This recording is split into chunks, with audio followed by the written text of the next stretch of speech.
Vous souhaitez prendre en main Contact Form 7 pour réaliser tout type de formulaire, que ce soit un formulaire conditionnel ou encore un formulaire d'inscription à une newsletter ou encore proposer un devis, alors vous êtes au bon endroit. Salut, c'est Jérémy, j'espère que vous allez bien et aujourd'hui on se retrouve pour faire le tour de Contact Form 7. Durant les prochaines minutes, nous allons voir plusieurs choses ensemble. Dans un premier temps, nous allons voir comment réaliser un formulaire de contact simple comme celui qui se trouve en face de nous. Comment configurer Contact Form 7 afin que l'envoi du message se fasse bien. Puis nous verrons comment faire un formulaire conditionnel. Ensuite, nous verrons comment relier nos formulaires de contact avec Mailchimp pour proposer aux utilisateurs de s'abonner à notre newsletter ou encore créer un formulaire dédié à cet objectif. Ensuite, nous verrons comment mettre en place une redirection suite au bon fonctionnement de notre formulaire, c'est-à-dire que lorsque l'utilisateur remplira un formulaire, on pourra le rediriger vers une autre page. Et enfin, nous terminerons par la configuration du reCAPTCHA, donc la fameuse case à cocher pour dire que je ne suis pas un robot et donc pour éviter de se faire spammer par une armée de bots qui vont abuser de notre formulaire. Donc installez-vous confortablement et c'est parti. Donc dans un premier temps, on se retrouve sur l'interface de WordPress. Ici, nous sommes directement au niveau des extensions et nous allons rechercher notre extension Contact Form 7. Donc il s'agit de la première extension, donc celle-ci, il faudra bien du coup la télécharger et l'activer. Petit aparté avant de commencer, Contact Form 7 est un petit peu différent dans la prise en main par rapport à son concurrent comme WPForm. Il a une interface moins accès utilisateur qui est un peu plus technique. Donc à moins que vous ayez déjà un besoin très spécifique et que vous deviez utiliser Contact Form 7 pour y arriver, si vous êtes débutant, je vous conseille plus de rester sur WPForm dans un premier temps, ce qui sera beaucoup plus agréable pour réaliser un premier formulaire de contact simple où vous demandez par exemple le nom, le prénom et l'email de la personne ou même encore son numéro de téléphone. Si jamais vous ne savez pas comment configurer WPForm, alors je vous mets une petite vidéo en lien qui vous aidera. Pour les autres, on continue. Donc une fois notre plugin installé et activé, on va être redirigé directement vers la partie extension et vers notre liste d'extensions. Donc ici, il n'y aura pas grand chose en fait à faire. On va directement aller sur les réglages de Contact Form 7 et du coup sur ces réglages qu'on retrouvera ici, on peut voir que nous avons trois onglets. Nous avons le premier onglet formulaire de contact où il y a notre liste de formulaires de contact. Par défaut, vous n'aurez que le formulaire de contact 1. Ensuite, vous avez le bouton ajouter qui vous permet d'ajouter un nouveau formulaire de contact. Puis vous avez le bouton intégration qui permet de connecter Contact Form 7 avec d'autres outils comme le fameux reCAPTCHA. Dans la version gratuite de Contact Form 7, vous pouvez créer autant de formulaires que vous le souhaitez, vous pouvez utiliser plusieurs options, vous serez surtout limité d'un point de vue intégration. Par exemple, Sendinblue, du coup, sera une intégration payante, si je ne dis pas de bêtises. Stripe, il me semble qu'on peut le faire dans la version gratuite, et le reCAPTCHA, pareil, nous verrons du coup plus tard dans la vidéo comment le faire. Donc maintenant, nous allons du coup créer notre premier formulaire de contact. Donc nous allons cliquer sur le bouton ajouter. Donc là, si vous êtes déjà habitué à d'autres types de plugins pour créer des formulaires de contact, vous vous rendez compte que l'interface est un peu plus à l'ancienne. C'est un peu de code et des shortcodes. Autre point, l'outil me propose déjà un formulaire préfet avec différents champs. Ici, on va déjà rajouter notre nom de formulaire pour s'y retrouver par la suite. Donc on va mettre peut-être Contact Form simple pour dire que c'est un formulaire de contact simple. Ensuite, on peut voir que nous avons plusieurs champs que nous pouvons ajouter. Donc on va rapidement faire un petit tour d'horizon de ces champs. Donc nous avons du coup les champs par défaut type nom, email, sujet, puis message. Ensuite, on peut avoir des champs type checkbox ou radio bouton. Ces champs sont particulièrement intéressants si vous voulez faire des formulaires conditionnels ou si, dans le cas des checkbox, vous voulez que votre utilisateur ait plusieurs choix. Ce qui va être la grande différence avec les radio boutons où il ne pourra cocher qu'un seul choix.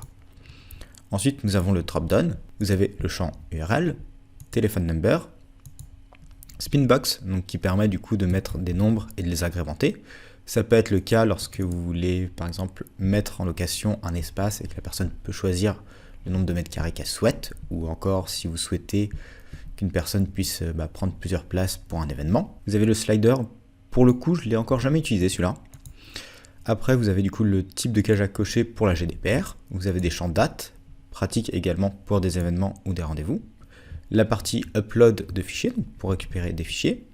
Le CAPTCHA qu'ici je n'ai pas configuré. Donc on va avoir, il y a deux types de CAPTCHA, il y a V2 et la V3. La différence entre les deux, c'est que la V2, ça va être type résoudre une équation, alors que la V3, c'est quelque chose qui va être automatique. Et ensuite, nous avons le bouton d'envoi. Donc ceci correspond à tout ce que nous avons vu ici. Ensuite, il y a un dernier bouton qu'on n'a pas vu qui est le quiz. Mais honnêtement, le quiz, on va pas le voir aujourd'hui. Ensuite, on peut voir que notre shortcode, du coup, est entre des balises qu'on appelle labels avec, du coup, votre nom en haut. Donc, ce qui fait qu'avec ce type de présentation, on arrivera à ce type de retour. Mais on peut également changer la chose pour ne plus avoir ce label ou pour avoir directement le texte dans notre input, donc dans notre bouton comme ici avec téléphone. Donc le fait de mettre directement le nom dans l'input, c'est ce qu'on appelle remplir le placeholder. Donc pour ce faire, on va retourner sur notre formulaire de contact. Et nous allons du coup supprimer la partie label qui va nous servir à rien. Et là, nous avons un texte. Et ici, du coup, sur notre champ de texte qui est appelé yourname, on va lui rajouter le paramètre placeholder. Puis nous allons mettre entre guillemets sa valeur par défaut. Donc en l'occurrence, ici, ça va être name ou nom. Donc maintenant, admettons que je souhaite ajouter une nouvelle balise. Pour ce faire, on va déjà définir là où est-ce qu'on veut mettre cette balise. Donc peut-être que je veux la mettre juste après l'objet. Donc je vais cliquer au niveau de l'objet pour que ma petite barre apparaisse ici. Ensuite, je vais peut-être rajouter du coup un champ date. Donc je vais cliquer sur date. Là, on peut voir que mon champ date, je peux le mettre en obligatoire ou non. Je peux lui mettre un nom, une valeur par défaut, utiliser le texte comme indicatif de champ. Donc ça, c'est le cas du placeholder. Donc, par exemple, date de livraison. Mettre un intervalle ou rajouter encore des attributs ID ou classe. Donc ça, c'est dans le cas où vous voulez utiliser du code pour soit changer des éléments statistiques, soit faire des déclencheurs à la suite de ce bouton. Donc là, du coup, on a notre balise qui s'est construite en bas et nous allons faire insérer la balise. Donc là, la balise s'est mise, et donc là, la balise s'est mise directement à l'endroit où était mon curseur. Donc comme vous l'avez vu, construire son formulaire n'est pas très compliqué. Maintenant, ce formulaire, pour qu'il fonctionne, il va falloir le paramétrer. Donc nous avons l'onglet Email. Dans l'onglet Email, on récupère directement en fait les noms des balises que nous avons mis précédemment. Là, on peut voir qu'il nous manque juste notre balise date, qui est justement ici. Notre balise date s'appelle date-258. Ce qui veut dire que si je veux récupérer cette valeur, il va falloir que je mette un endroit, dans mon message par exemple, entre crochets date-258. Donc là, ceci s'appelle date258, ça a été sa valeur par défaut, mais quand vous ajoutez un nouveau champ, vous pouvez le nommer de façon plus simple. Donc là en haut, vous avez du coup l'email qui va recevoir la réponse à ce formulaire. Donc par défaut, ça va être l'email de l'admin du site. Ensuite, vous allez avoir la personne qui va émettre. Donc là, en l'occurrence, par défaut, ce sera WordPress @ votre nom de domaine. Donc ici, vous pouvez changer pour mettre directement votre email pro qui est rattaché au nom de domaine. Si par exemple, votre nom de domaine, c'est superman.com, et bien dans ce cas, ce sera un mail qui devra être par exemple contact@superman.com. Ne me demandez pas le pourquoi de cet exemple. Il me fallait un nom, j'ai paniqué. Ensuite, vous avez l'objet. Donc pour un cas d'objet, si mon formulaire contient un champ sujet, dans ce cas, je vais remettre le champ sujet comme ici. Mais il arrive que pour simplifier mes formulaires, et donc pour qu'il y ait plus de chances que la personne le remplisse, je vire directement la partie sujet et je mets directement d'où provient l'email. Est-ce que c'est un email qui va provenir de la page de prospection? Est-ce que c'est un email qui va provenir d'une landing page? Enfin bref, vous avez compris la logique à peu près. C'est que là, en fonction de la page sur laquelle se trouve mon mail, ça va définir mon objet. Si c'est un formulaire générique qui est présent sur tout le site, alors en objet, je mettrai directement le nom du site. Et ensuite, en tête additionnelle, ça honnêtement, je m'en occupe pas trop. Et enfin, nous avons le corps du message, où là, il va bien falloir veiller à récupérer toutes les informations qu'on souhaite collecter, donc tous les champs que nous avons enregistrés dans notre formulaire. Du coup, je disais, on a bien le nom, l'email, le sujet, le message et la date que nous avons rajoutée. Ensuite, directement, ceci, vous pouvez l'effacer, ça ne sert pas à grand chose. Si jamais il y a des pièces jointes, donc si vous utilisez l'intégration pièce jointe, il faudra bien la remettre dans la partie pièce jointe afin de recevoir la pièce jointe. Ensuite, si jamais il y avait des champs qui étaient optionnels dans votre formulaire, vous pouvez cocher cette case pour virer les balises vides et du coup pour éviter d'avoir un mail trop grand. Vous pouvez envoyer également ce message au format HTML, donc là c'est vous qui voyez en fonction de vos besoins. Et ensuite vous pouvez utiliser un email 2 pour des réponses automatisées. Puis nous avons la partie message, donc là ça va être les messages qui vont s'afficher en cas de bon fonctionnement ou d'erreur de votre formulaire. Donc là on peut voir que par défaut les messages que j'ai sont en français, donc la langue par défaut de ces messages va être la langue par défaut de votre WordPress. Si vous avez mis votre WordPress en espagnol, alors les messages seront probablement en espagnol. Pareil, à ce moment-là, vous pouvez changer tous les messages. Ensuite, vous avez tout ce qui va être réglage additionnel. Donc là, ça va être plus pour ajouter des extraits de code personnalisés et pour aller un petit peu plus loin dans la chose. Une fois qu'on a fait son formulaire, il nous suffit du coup de cliquer sur le bouton enregistrer qui se trouve tout à droite ou en bas. Donc une fois notre formulaire enregistré, nous avons ce qu'on appelle un shortcode. Ce shortcode nous sert à intégrer le formulaire, en l'occurrence, n'importe où sur notre site. Donc que vous utilisiez Elementor, Gutenberg, Breezy ou je ne sais quel autre page builder, avec ce seul shortcode, vous pouvez le mettre n'importe où. Sachant qu'en fonction du page builder que vous utilisez, il y aura peut-être des extensions qui vous permettront de customiser le formulaire, puisque là, en fait, on n'a pas vraiment le choix du design. On ne peut pas faire grand-chose dessus. Par exemple, si vous utilisez Elementor, il y a des add-ons comme Ultimate Add-on for Elementor qui vous permettent de customiser le design du formulaire. Là, on va voir, ça va pas être foufou. Mais il y a quand même 2-3 petits trucs à faire. Donc nous, on va essayer de l'intégrer sur notre cher ami Elementor. Donc pour ça, on va aller directement dans l'onglet Page. Dans l'onglet Page, nous allons ajouter une nouvelle page. Si on va appeler Contact Démo, par exemple. Puis nous allons faire modifier. Et là, nous avons le choix entre deux types de widgets. Soit nous pouvons mettre notre shortcode dans ce qu'on appelle l'éditeur de texte, soit utiliser le widget shortcode. Ici, on va utiliser le widget texte car il a un petit avantage par rapport au shortcode, c'est que normalement on peut faire 2-3 petites customs. Notre page est ok, donc là on va aller par exemple dans style, et dans style on pourra en fait changer directement les couleurs des inputs, enfin les couleurs des labels. Voilà, donc ça c'est l'avantage de passer par le widget éditeur de texte plus que par le widget shortcode. Après, si vous utilisez directement le champ input avec des placeholders, pas grande différence. Et ensuite du coup on peut très bien s'amuser avec les marges pour avoir quelque chose d'un peu plus stylisé. Autre chose, il ne faut pas oublier que nous sommes directement dans une colonne, donc on peut aussi très bien mettre des couleurs de fond pour avoir quelque chose d'un petit peu plus sympa. Exemple, donc là j'ai cliqué au niveau de ma colonne, j'allais dans style. En style, je peux très bien mettre un dégradé qui part du bleu, qui arrive au rose. Bon là c'est infâme, soyons clairs, mais si déjà mes labels étaient dans les inputs, ce serait un petit peu plus sympa. Voilà, donc ça c'est pour l'intégration. Maintenant, ici, étant donné que c'est un formulaire d'un point de vue GDPR, il faudrait potentiellement qu'on ajoute la petite case à cocher « J'accepte le GDPR », typiquement ce genre de case. Donc, pour faire pareil qu'ici, on va directement retourner sur notre formulaire.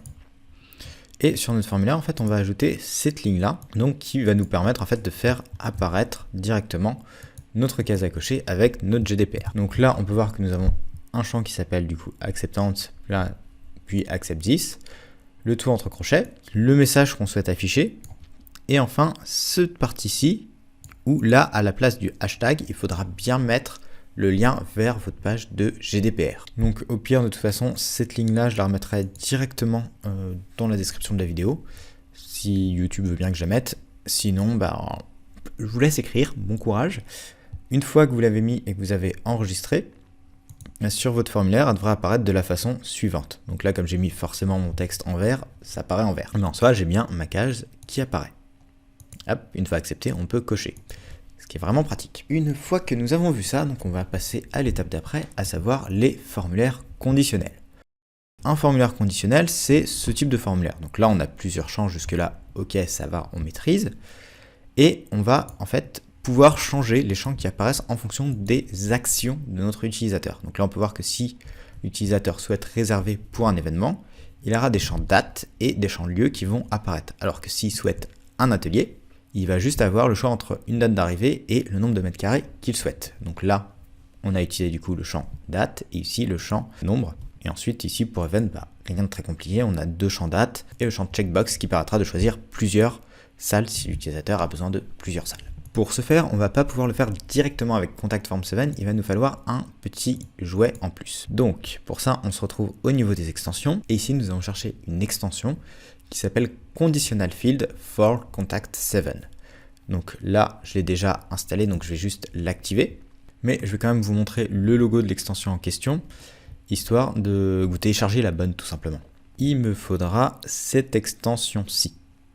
Une fois que c'est bon, là on peut soit la désactiver, soit rien d'autre. C'est normal, il n'y a rien à configurer avec. Ce qui va se passer maintenant, c'est qu'au niveau de nos formulaires de contact, par contre, on aura des options supplémentaires. Donc on va retourner sur nos formulaires et nous allons en ajouter un nouveau. Donc là, j'ai mon formulaire simple, tutti quanti, tout va bien. Ici, on va potentiellement enlever le bouton message parce qu'on s'en fiche et le bouton sujet aussi. Maintenant, on va faire ce qui va nous permettre de filtrer l'utilisateur. Donc peut-être qu'on va utiliser soit un menu déroulant, soit un bouton radio afin de ne pas lui laisser le choix. Après, vous pouvez également utiliser aussi le champ nombre. Enfin, le but du jeu, c'est qu'il nous faut quelque chose qui nous permette de filtrer, mais qui ne soit pas juste un champ texte où il peut se passer plein de choses. On va essayer d'avoir le truc le plus carré possible. Donc moi, personnellement, je vais plutôt partir sur le bouton radio. Donc là, on va l'appeler, par exemple, radio choix. Donc là, on va mettre nos options. Donc ça va être une option par ligne. Peut-être est-ce que la personne va au début vouloir un e-shop ou un site vitrine ou ce qu'on appelle une landing page. Donc là directement on a notre balise, on va l'insérer. Donc là du coup ce qui va se passer c'est que d'un point de vue utilisateur, il aura le choix entre une de ces trois options et par défaut la partie e-shop sera cochée. Donc visuellement on aura ce retour-ci.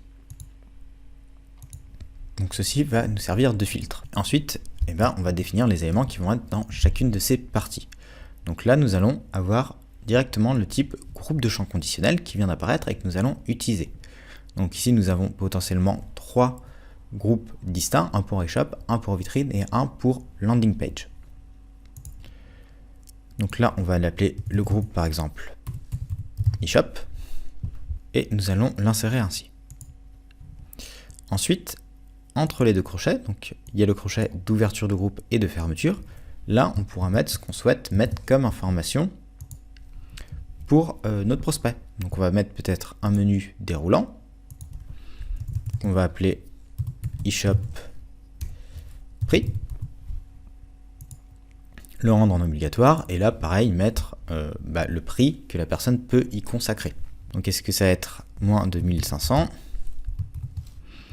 €? Est-ce que ça va être entre 1005 et 2005 euros? Ou est-ce que ça va être au contraire plus de 2500 €? Donc là, on va pas forcément permettre la sélection multiple. Après, vous pouvez également inclure un choix vide comme première option ou non. Donc là, par défaut, on va plutôt mettre un champ vide. Comme ça évitera que la personne laisse par défaut une valeur qui n'est pas forcément la bonne valeur. Donc ensuite, on va insérer notre balise. Une fois qu'on a ça, peut-être qu'on voudra savoir quand est-ce que la personne souhaite avoir son site, ou peut-être le nombre de produits qu'il a. Donc on va peut-être mettre le case nombre de produits, entre 5 et 50 si vous souhaitez. Mais pareil, on va insérer cette balise. Donc vous pouvez la mettre soit en conteneur, soit en curseur. Donc là, ça va être plus des questions du X. Donc conteneur, c'est plus simple à prendre en main, et on va pareil le rendre en obligatoire. Une fois qu'on a mis tous les éléments qu'on souhaite dans ce groupe, on va aller à la ligne et on va du coup ajouter un autre groupe conditionnel. Donc ici, on aura peut-être notre groupe pour les sites vitrines, puis un autre groupe pour les landing pages. Ici, afin d'aller plus vite, je vais juste faire un groupe commun pour les landing pages et les sites vitrines. Et dans ce groupe, je voudrais peut-être juste savoir le nombre de pages que souhaite la personne. Donc on va appeler ça number page site. Bon, dans le cadre d'une landing page, c'est vrai que cette information-là ne marche pas vraiment. Mais bon, c'est histoire d'avoir un contenu pour pouvoir paramétrer notre champ conditionnel. Donc une fois que c'est fait, ici pareil, il va falloir remettre notre petite case à cocher pour la GDPR. Donc ici, hop, on la remet. Puis la partie email, la configurer avec tout ce qu'on a mis. Donc là, par exemple, on a le radio choix. Donc le radio choix, ça va être le type de site en question.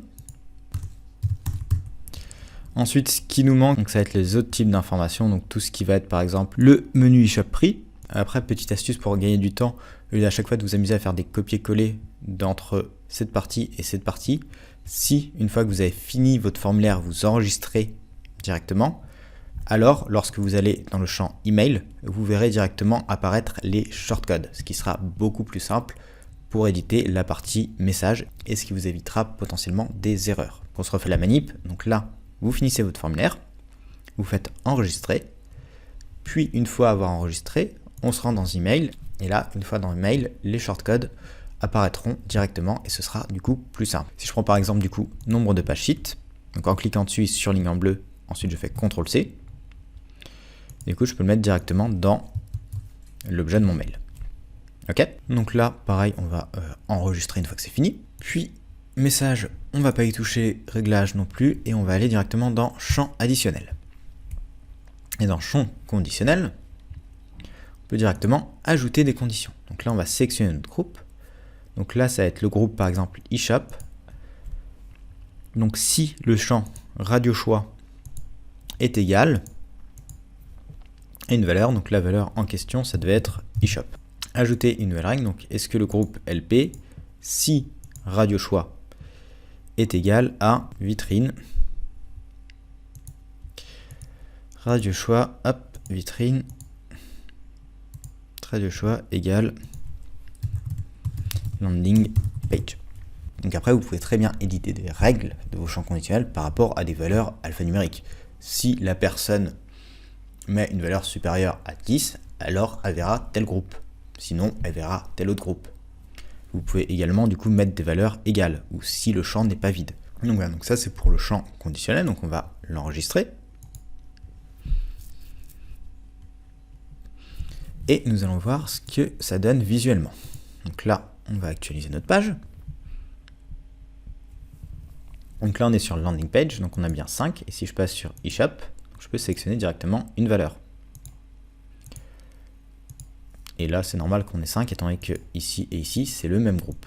Après, ce qui se passe, c'est que là, je n'ai pas de label. Donc ce serait bien de mettre des labels, justement, pour guider la personne. Parce que mettre 5 c'est quoi? Et 1500, 2500, qu'est-ce que c'est? Donc pour ceci, on se retrouve sur notre formulaire. Donc dans notre groupe, on a ici où il nous faudrait un label. Donc là, le label, ça va être de là, votre budget. Et ici, du coup, on va fermer notre label. Là, on va avoir un label, pareil, nombre de produits. Et à nouveau, nous allons fermer notre label. Et là, du coup, on a un label, nombre de pages. Et nous fermons notre label. On enregistre et nous allons voir ce que ça donne.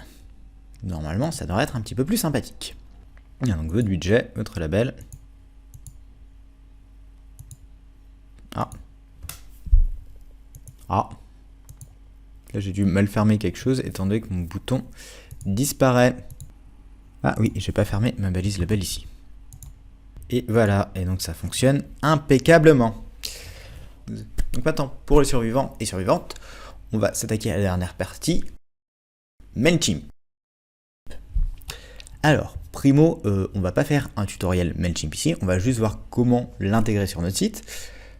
Secondo, si vous avez des questions par rapport à la délivrabilité de vos mails, pourquoi ça tombe en spam, pourquoi ceci, pourquoi cela, je gère pas les mails, j'aime pas ça. C'est pour ça que par exemple sur la chaîne, je vous ai jamais fait « Hey, j'ai fait un super ebook, vous le voulez ?» Parfait, mettez votre mail ici et hop, en plus vous aurez ma super newsletter avec tous mes secrets. Non, j'aime pas ça. Donc, je limite la casse et j'en fais pas pour les gens et j'en fais pas non plus pour moi. Donc, comme ça règle le problème. Par contre, on peut regarder comment les intégrer. Donc, pour ça, il nous faut primo un compte MailChimp.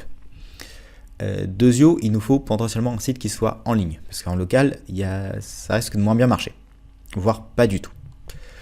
Il y a du coup plusieurs façons de faire. Primo, lorsque vous arrivez sur MailChimp, vous avez un onglet intégration qui est bien foutu. Vous pouvez directement intégrer MailChimp à plusieurs solutions. Donc là, on peut voir dans toutes les solutions proposées, on a du WordPress, on a du Google My Business, on a du Shopify, bref. On a aussi WooCommerce. L'avantage de passer par ça, c'est que ça nous permet d'avoir accès à certaines fonctionnalités, type dans le cadre de WooCommerce, les emails de retargeting. Dans le cas de WordPress simple, de faire des pop-up sign-up forms ou encore du Google Remarketing Ad, donc recibler des gens qui sont issus de notre newsletter.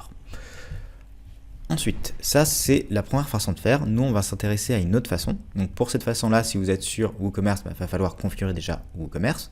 Si c'est un site WordPress plus classique, il va falloir du coup entrer votre URL et avoir un code.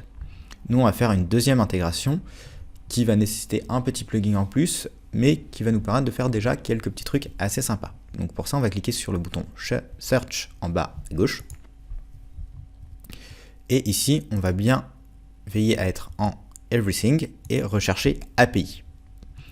Ensuite, on va faire API Key. Donc, une fois sur cette page, on va scroller en bas et normalement, par défaut, vous n'avez pas de clé API. Donc, nous allons en créer une. Donc, on va cliquer sur le bouton Créer une clé. Donc ici, il a créé automatiquement une clé, donc on va la copier. Et ensuite, on va du coup la relier à notre site. Donc pour notre cher ami Mailchimp, maintenant qu'on a notre clé, on va ajouter un petit plugin et il faudra du coup installer cette extension-ci et l'activer.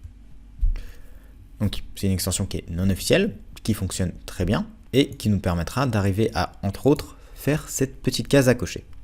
Il y a aussi une autre extension officielle de la part de Mailchimp, mais ça, à la rigueur, si vous voulez qu'on aille plus loin sur Mailchimp et sur les extensions, les pop-up et tout le bazar, ça fera l'objet d'une autre vidéo. Du coup, précisez-le en commentaire si ça vous intéresse, parce que par défaut, je pense pas que j'irai tout de suite sur ce genre de sujet. Vraiment pas. Donc maintenant qu'on a notre chère extension MC4WP, eh ben on va l'activer. Alors, maintenant, notre petit cochon, il est activé. Sur le côté gauche, nous avons du coup un nouvel onglet MC4WP. On arrive dessus, donc statut non connecté. Donc on va déjà le connecter en rajoutant notre petite clé d'API. Nous allons faire ensuite enregistrer les modifications. Là, on peut voir du coup le nom de la liste. Donc ça va être le nom de la liste email rattachée. Donc on peut rafraîchir ces listes. Et ensuite, on peut du coup faire plusieurs choses. On a du coup 4 onglets sur le côté. Nous avons un onglet module qui nous permet en fait de voir ce qui se passe dans la partie premium. Après, on va nous proposer des extensions complémentaires comme le Mailchimp Top Bar, Mailchimp Activité, WPML Intégration, donc ça c'est pour la traduction. Un autre plugin de pop-up. Ensuite, on a du coup notre onglet divers qui lui nous permet de savoir si on passe des données en fait au développeur. Donc en l'occurrence, est-ce que le développeur peut suivre notre utilisation et les erreurs. Donc ça, je vous conseille de le laisser en non par défaut. Ensuite, nous avons la partie intégration. Donc la partie intégration est très simple. C'est qu'elle permet en fait de détecter ce que vous avez sur votre site et de créer le shortcode qui nous permet en fait de rajouter cette petite case. Donc là, on peut voir que nous avons le registration form qui peut être appliqué mais qui n'est pas actif. Donc il faudra limite créer un registration form. On peut avoir aussi d'autres plugins comme BuddyPress, NinjaForm, MemberPress ou encore des trucs d'affiliation. Et vous avez notamment le WooCommerce Checkout. Donc ça peut être bien. Vous pouvez proposer l'option de s'inscrire à un newsletter au moment du checkout sur WooCommerce. Ici, que ce soit grisé ou non, ça se fera de la même façon que celle qu'on va avoir maintenant ensemble. Donc nous, on va choisir notre contact form 7. On va lui dire je veux ma liste email blankie. Là, ça va être le message qui va s'afficher ici. Donc ce message, on peut le changer. On peut le présélectionner, mais ça, je vous le conseille pas d'un point de vue juridique, c'est un petit peu touchy. Chargement de CSS par défaut, donc là on peut laisser sur non. Double opt-in, donc là ça va dépendre de comment est configuré votre Mailchimp. Le double opt-in, ça consiste en fait d'envoyer un mail pour bien valider l'inscription à la newsletter. Ce qui permet d'éviter du coup les personnes qui ont mal rempli un formulaire ou qui l'ont rempli juste pour tester ou pour voir ce qui se passait. Donc ça vous permet d'avoir une base de données plus qualitative que si vous ne mettez pas de double opt-in en place. L'inconvénient, c'est que du coup, la personne devra faire une action supplémentaire pour être bien abonné à votre newsletter. D'un point de vue qualitatif, c'est quand même mieux de le mettre. Mais comme toujours, c'est vous qui voyez. Ensuite, mise à jour des données internautes déjà inscrits. Donc là, on peut cocher oui, donc ce qui permet, si vous avez plusieurs formulaires différents et des formulaires qui demandent plus d'informations, si vous faites des campagnes mail, ne serait-ce que pour qualifier un peu plus vos internautes, ça peut être bien sur ce type de campagne de mettre cette option pour mettre à jour les données des internautes. Donc nous, on va laisser en non par défaut et nous allons faire enregistrer les modifications. Ici, monde merveilleux, nous avons à nouveau un shortcode et vous allez voir l'intégration, ça va être Bisounoursland. On récupère notre petit shortcode, on va du coup sur notre formulaire conditionnel qui est celui qui s'affiche et hop, hop, hop, au-dessus de bouton envoyer, on va mettre notre petit shortcode checkbox. Bim bam boum. On va actualiser et on va avoir une case checkbox. Et voilà. Donc là, on a bien nos 2 cases. Si c'est pas funky tout ça la vie. Donc on a ça, donc on a le premier cas de figure. Si on veut juste rajouter une case, ce qui est très pratique du coup parce que ça peut aller très vite si vous avez plusieurs formulaires. Après, on peut se dire que ok, là c'est bien, mais si je veux faire un formulaire juste dédié à ça. Vous avez 2 cas de figure. Soit avec Contact Form 7, vous refaites un formulaire où vous demandez juste l'email et vous en mettez du coup ces 2 checkbox et envoyez, ce qui fonctionne très bien. Soit vous avez aussi le deuxième cas de figure où sur notre cher ami MC4WP, on a un autre bouton qui s'appelle formulaire. On a une autre partie qui s'appelle formulaire. Et dans formulaire, en fait, vous pouvez créer directement un formulaire qui va être en fait du code tout simplement. Donc vous pouvez coder un formulaire et vous avez directement des champs que vous pouvez utiliser. Donc c'est plutôt pratique, vous avez un retour visuel, enfin ça se fait bien. L'avantage c'est que si vous y connaissez un petit peu en code, vous pouvez un peu customiser la chose. Ah, et il y a la troisième option aussi dont j'ai pas parlé, c'est que vous pouvez aussi potentiellement créer votre formulaire d'inscription directement dans Mailchimp et donc l'intégrer sur des pages dédiées de votre site internet. Mais ça, on regardera si on fait une vidéo Mailchimp, un de ces 4, hein. On a encore des choses à faire sur WooCommerce. Restons sur WooCommerce, c'est sympa. Donc maintenant qu'on a vu ça, ce qu'on peut faire, c'est mettre en place la redirection.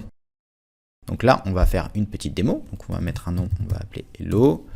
On va mettre un email, on va mettre un numéro de téléphone, on va mettre une valeur, on va mettre Hey. Là, on va pas cocher la case et on va faire envoyer. Et la magie des internets.